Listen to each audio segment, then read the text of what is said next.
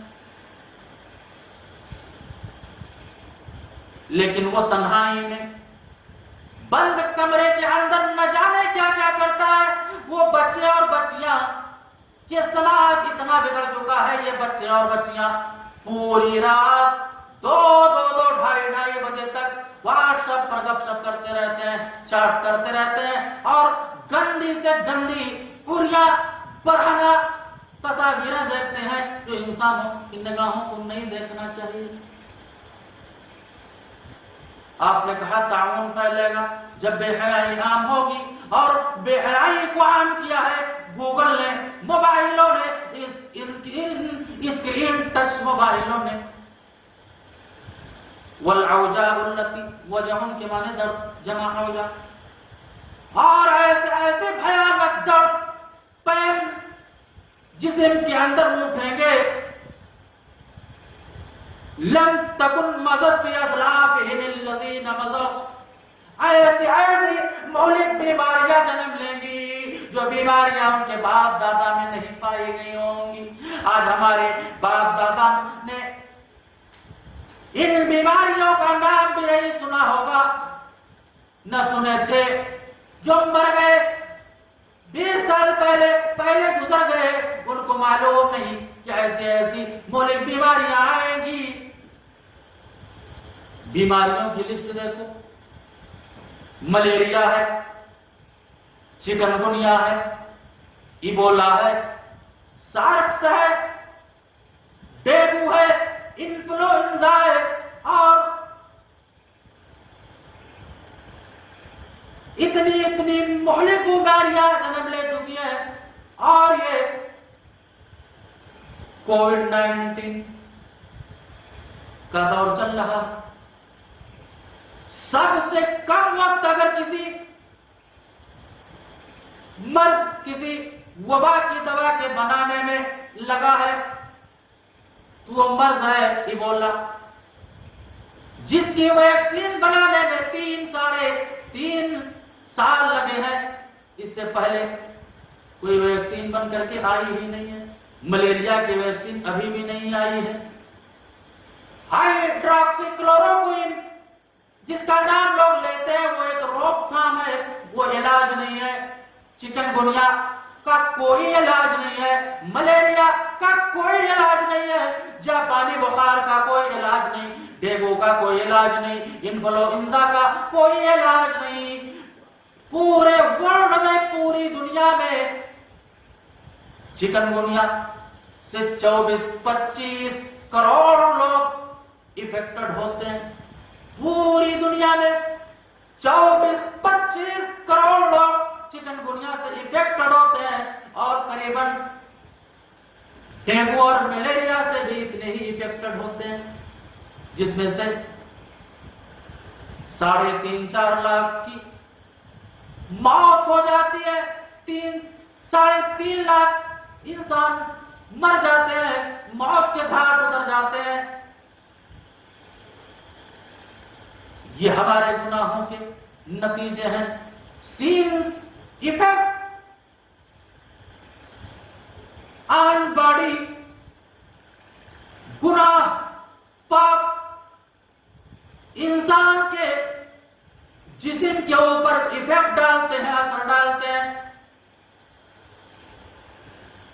تو آپ نے کہا تھا ایسی ایسی مہلک بیماریاں جنم لیں گی جو ان کے باپ دادا میں نہیں پائی نہیں ہوں گی۔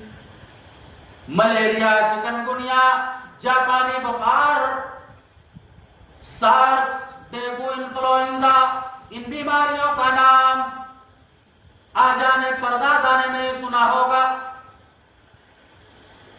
إلا مصابيحهم الطاعون والأوجاع التي لم تكن مضت في أسلافهم الذين مضوا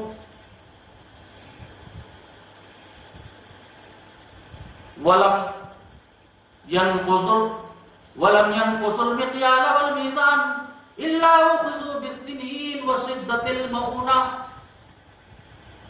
اور جب لوگ ناپ تول میں کمی کرنے لگیں گے، اخذوا بالسنین، تو اللہ رب العزت قحط سالی میں جکڑ دے گا، قحط سالی میں جکڑ دے گا۔ آج یہ جو کمپیوٹرائز کانٹا رائز ہے، اس کانٹے کا کیا بھروسہ ہے؟ اگر یہ کانٹا گھٹایا جا سکتا ہے تو بڑھایا بھی جا سکتا ہے، اس کانٹے کے اوپر کوئی بھروسہ نہیں ہے۔ اور پوری دنیا کی مارکیٹ، پوری دنیا کی جو اکنامی کی تول ہوتی ہے وہ اسی کمپیوٹرائز کانٹے پر ہوتی ہے، جس کے اوپر واقعی بھروسہ نہیں ہے لوگوں کو۔ وہ شدت المؤونہ، وہ جور السلطان،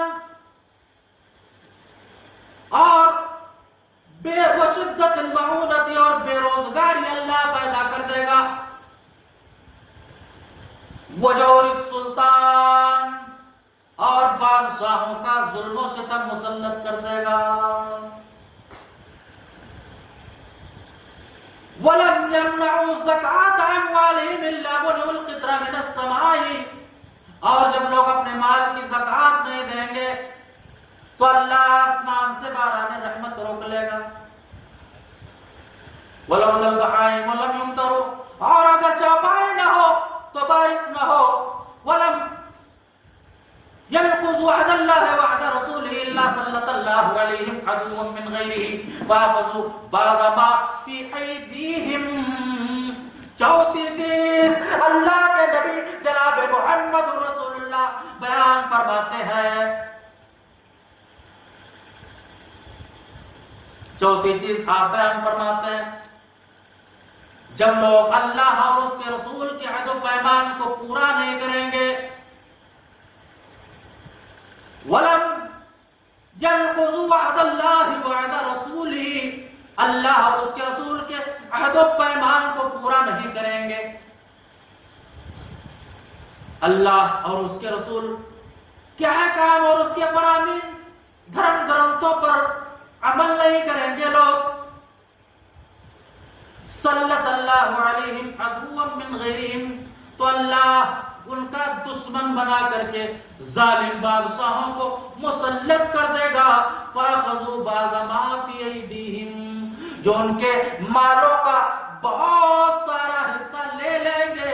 آپ نے دیکھا ابھی انڈیا میں نوٹ بندی ہوئی، قانون بنایا، نوٹ رد کر دیا، سارے نوٹوں ساری کرنسی رد کر دیا. کہاں بینک میں لاؤ. ذَوْقُوا بِالسِّنِينَ وَشِدَّةِ الْمَؤُونَةِ وَجَوْرِ السُّلْطَانِ بادشاہوں کا ظلم مسلط کر دے گا. فَأَخَذُوا بَعْضَ مَا فِي أَيْدِيهِمْ جو ان کے مالوں کا بہت سارا حصہ لے لیں گے، ناجائز طریقے سے لے لیں گے. ظالم بادشاہ مسلط کرے گا. وَمَا لَمْ تَحْكُمْ أَئِمَّتُهُمْ بِكِتَابِ اللَّهِ تَعَالَوْا وَيَتَخَيَّرُوا فِي مَا أَنزَلَ اللَّهُ إِلَّا جَعَلَ اللَّهُ بَعْضَهُمْ بَيْنَهُمْ اور جب لوگ اللہ اور اس کے رسول کے حکم کے مطابق، احکام کے مطابق فیصلے نہیں کریں گے تو اللہ ان میں آپس کی لڑائی ڈال دے گا. الا جعل اللہ بعضهم بینہم اللہ آپس کی لڑائی ڈال دے گا. آج دیکھو دنیا داروں کو دیکھو، چاہے وہ دین کے دنیا دار ہوں یا کوئی بھی دنیا دار ہوں، جمعیت و جماعت کے دنیا دار ہوں، جن کا مطمع نظر روپے اور پیسہ ہو، انصاف نہ ہو، بس پیسہ آئے، کسی طریقے سے پیسہ آئے، ارب پتی بنے، کروڑ پتی بنے، خرب پتی بنے، پیسہ آئے، انصاف ہو یا نہ ہو، اس سے کیا مطلب ہے. اے سی میں سوئے ہیں، پیسے آ رہے ہیں، پیسے حلال ہیں حرام ہیں، کیسے ہیں یہ بھی نہیں معلوم. اللہ کے نبی جناب محمد الرسول اللہ بیان فرماتے ہیں، کان کھول کر کے سنو اے لوگوں، کان کھول کر کے سنو، لیسا منا من غشنا، وہ آدمی ہم میں نہیں جو دھوکہ دے، جو دھوکہ دے. غرر، اسلام کو غرر پسند نہیں ہے، دھوکہ پسند نہیں ہے. دوسری جگہ اللہ کے نبی بیان فرماتے ہیں، امام بخاری رحمۃ اللہ علیہ نور اللہ برکتہ، باب باتیں بخاری شریف میں، باب تحریم ارادت اہل المدینہ بالسوء وعنا من ارادهم به عذابه اللہ کما یذوب الملح فی الماء. امام بخاری رحمۃ اللہ علیہ باب باتیں کہ جو انسان اہل مدینہ کے ساتھ دھوکہ کرے گا، اہل مکہ کے ساتھ دھوکہ کرے گا، اہل مدینہ کے ساتھ دھوکہ کرے گا، اس کو اللہ بھلا دے گا. کما یذوب الملح فی الماء، جیسا کہ نمک پانی میں مل کر کے گھل جاتا ہے. اب آپ اندازہ لگاؤ، اگر نمک کو پانی میں گھلا دیا جائے تو وہ نمک پینے کے لائق نہیں رہ جائے گا، کوئی اس کو پیے گا نہیں. وہ دیکھنے میں پانی تو لگے گا کہ یہ پانی ہے لیکن کھارا ہے. اگر پیے گا تو اس انسان کی باڈی پر، اس کے خون کے، اس کے بلڈ کے سیلز پر اثر پڑے گا، جس سے انسان بیمار ہوگا اور اس خون میں دم نہیں ہوگا. ان علماء کی تقریروں میں، ان کی باتوں میں کوئی تاثیر، کوئی اثر نہیں ہوگی. جو روپیہ ہڑپتے ہیں دین کا آڑ لے کر کے، شریعت کا آڑ لے کر کے، اور نہ جانے کتنے کتنے طریقوں سے پیسہ ہڑپتے ہیں، اور انصاف کا جنازہ اکھڑ چکا ہے ان کے یہاں. اور حال یہ ہے کہ آپس کی لڑائی ہے، کوئی دوسرے کی، کوئی ان کی غیبت، کوئی ان کی غیبت، کوئی ان کی غیبت. دنیا آ کر کے پہنچ گئی. اللہ کے نبی جناب محمد رسول اللہ نے بیان فرمایا تھا، اے لوگوں، ایک زمانہ آئے گا کہ دنیا تم پر ٹوٹ پڑے گی. کما تداعی العاقلۃ الی فسحتها، کہ جیسے کہ لوگ بھوکے لوگ دسترخوان پر، الی فسحتها، بھوکے لوگ دسترخوان پر ٹوٹتے ہیں. صحابہ نے کہا، اللہ کے نبی کیا ہم کم ہوں گے، کم تعداد میں ہوں گے؟ آپ نے کہا نہیں، تمہاری تعداد بہت زیادہ ہوگی. بل انتم کثیر، بہت زیادہ تعداد میں تم ہوگے. لیکن وَلَا يَنزَعَنَّ اللَّهُ مِن صُدُورِ عَدُوِّكُمُ الْمَحَابَّةَ مِنكُمْ وَلَيَقْذَفَنَّ فِي قُلُوبِكُمُ الْوَهْنُ، اللہ تمہارے دشمنوں کے دلوں سے تمہارا خوف، تمہارا رعب نکال دے گا اور تمہارے دلوں میں وہن ڈال دے گا، وہن ڈال دے گا۔ قَالَ وَمَا الْوَهْنُ، اللہ کے رسول وہن کیا چیز ہے جو دلوں میں پڑ جائے گی؟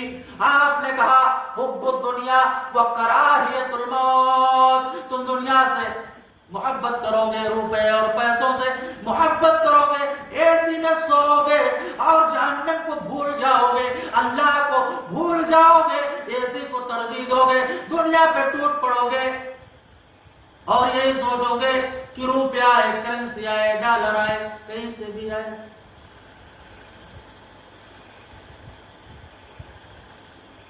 وَخُذُوا بِالسِّنِينِ وَشِدَّةِ الْمَؤُونَةِ وَجَوْرِ السُّلْطَانِ وَمَا لَمْ تَحْكُمْ أَئِمَّتُهُمْ بِكِتَابِ اللَّهِ وَيَتَخَيَّرُوا فِيمَا أَنزَلَ اللَّهُ إِلَّا جَعَلَ اللَّهُ بَعْثَهُمْ بَيْنَهُمْ، اللہ آپس کی لڑائی ڈال دے گا جب لوگ اپنی جمعیت و جماعت میں انصاف نہیں کریں گے اور غرر اور دھوکہ سے کام لیں گے اور دنیا طلبی کو اپنا سب کچھ بنا لیں گے۔ اس روایت کو امام منذری نے اپنی ترغیب اور ترغیب میں نقل کیا ہے اور صحیح روایت ہے، اور ابن ماجہ نے اپنی سنن ابن ماجہ کے اندر بھی نقل کیا ہے، اور جو آیت میں نے تلاوت کی اللہ رب العزت فرماتے ہیں ان اللہ لا یغیر ما بقوم حتی یغیروا ما بانفسہم۔ علامہ اقبال نے ترجمہ نہیں کی ہے، خدا نے آج تک اس قوم کی حالت نہیں بدلی، نہ ہو جس کو خیال خود اپنی حالت کے بدلنے کا۔ دوسری جگہ اللہ نے کہا وَلَقَدْ أَرْسَلْنَا إِلَىٰ أُمَمٍ مِّن قَبْلِكَ فَأَخَذْنَاهُم بِالْبَأْسَاءِ وَالضَّرَّاءِ لَعَلَّهُمْ يَتَضَرَّعُونَ۔ اے محمد رسول اللہ، ہم نے آپ سے پہلے بہت سے امتوں کے پاس بہت سے نبیوں کو بھیجا، سمجھانے کے لیے، ڈرانے کے لیے، ترغیب و ترہیب کے لیے بھیجا، اللہ کے عذاب سے آگاہ کرنے کے لیے، برائی کو روکنے کے لیے اور جنت کی بشارت دینے کے لیے بھیجا۔ انہوں نے کیا کیا؟ اس کا انکار کر دیا، کہا یہ کوئی چیز نہیں ہے، رسولوں کی باتوں کو ٹھوکر مار دیا، لات مار دیا، انسنی کر دیا، کہا یہ بکواس سے کوئی چیز نہیں۔ اور قرآن پاک میں اللہ رب العالمین نے قوموں کا جو عروج و زوال بیان کیا ہے، پورا قرآن پاک بھرا پڑا ہے۔ اور مولانا سید نذیر حسین محدث دہلوی، شاہ ولی اللہ محدث دہلوی رحمت اللہ علیہ نقل کرتے ہیں کہ اللہ نے 5 ہی علوم بیان ہی کیا ہے، پورے قرآن کے اندر 5 ہی علوم آئے ہوئے ہیں۔ 5واں علوم، اور ان 5 علوم میں سے ایک علوم، ایک علم قوموں کا عروج و زوال ہے، قومیں کیوں عروج پر جاتی ہیں اور قومیں کیوں زوال پر آتی ہیں؟ تو اللہ نے کہا وَلَقَدْ أَرْسَلْنَا إِلَىٰ أُمَمٍ مِّن قَبْلِكَ، اے محمد رسول اللہ، آخری نبی، مکہ کے تاجدار، اے امام النبی، خاتم النبیین، امام الرسل، بہت سے رسولوں کو ہم نے آپ سے پہلے مبعوث کیا ہے، سمجھانے کے لیے، بتانے کے لیے، آگاہ کرنے کے لیے، یہ کرو، یہ مت کرو، یہ کرو گے تو اللہ کا عذاب آئے گا، اور یہ کرو گے تو اللہ کے عذاب سے دور رہو گے، اس کی بارہ میں رحمت ہوگی، اس کی رحمت کے سائے میں رہو گے۔ لیکن ان لوگوں نے کیا کیا؟ اس کو ٹھوکر مار دیا، فَأَخَذْنَاهُمْ، اللہ نے کہا ہم نے ان کو پکڑ لیا، بالباسائی، فقیری میں، غریبی میں، مفلسی میں محتاج کر دیا، مفلس کر دیا، غریب کر دیا۔ والذرائی، معیشت کی تنگی میں